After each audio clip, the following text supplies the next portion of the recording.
Then the Lord said to Moses, Tell the Israelites to turn back and encamp near Pi-hahiroth, between Migdol and the sea. They are to encamp by the sea directly opposite Baal-zephon. Pharaoh will think the Israelites are wandering around the land in confusion, hemmed in by the desert, and I will harden Pharaoh's heart, and he will pursue them. But I will gain glory for myself through Pharaoh and all his army, and the Egyptians will know that I am the Lord. So the Israelites did this. When the king of Egypt was told that the people had fled, Pharaoh and his officials changed their minds about them and said, What have we done? We have let the Israelites go and have lost their services. So he had his chariot made ready and took his army with him.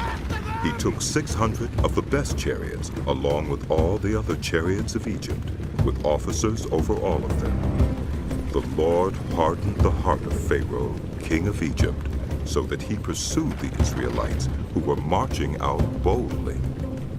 The Egyptians, all Pharaoh's horses and chariots, horsemen and troops, pursued the Israelites and overtook them as they camped by the sea near Pi-hahiroth, opposite Baal-zephon. As Pharaoh approached, the Israelites looked up, and there were the Egyptians marching after them. They were terrified and cried out to the Lord. They said to Moses, Was it because there were no graves in Egypt that you brought us to the desert to die? What have you done to us by bringing us out of Egypt? Didn't we say to you in Egypt, leave us alone, let us serve the Egyptians? It would have been better for us to serve the Egyptians than to die in the desert. Come! Moses answered the people, Do not be afraid. Stand firm, and you will see the deliverance the Lord will bring you today. The Egyptians you see today, you will never see again. The Lord will fight for you. You need only to be still. Then the Lord said to Moses, Why are you crying out to me? Tell the Israelites to move on. Raise your staff and stretch out your hand over the sea to divide the water so that the Israelites can go through the sea on dry ground.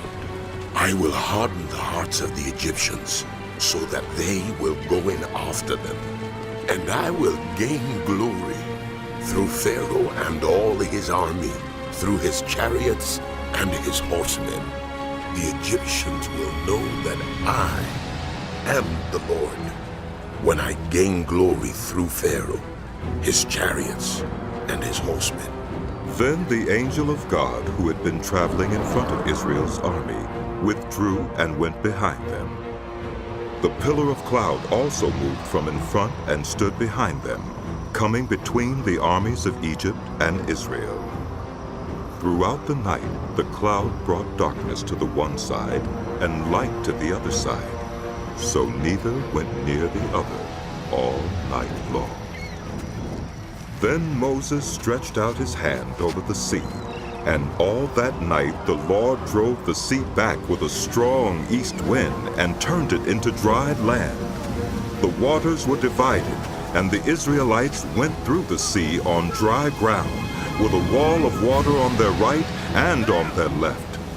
The Egyptians pursued them, and all Pharaoh's horses and chariots and horsemen followed them into the sea.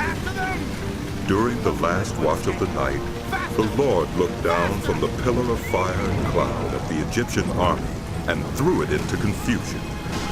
He jammed the wheels of their chariots so that they had difficulty driving, and the Egyptians said, Let's get away from the Israelites. The Lord is fighting for them against Egypt. Then the Lord said to Moses, Stretch out your hand over the sea, so that the waters may flow back over the Egyptians and their chariots and horsemen. Moses stretched out his hand over the sea, and at daybreak the sea went back to its place. The Egyptians were fleeing toward it, and the Lord swept them into the sea.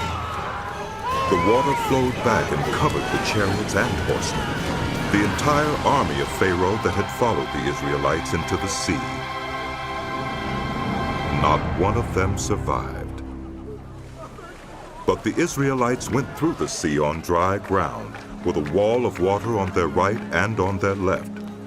That day the Lord saved Israel from the hands of the Egyptians, and Israel saw the Egyptians lying dead on the shore.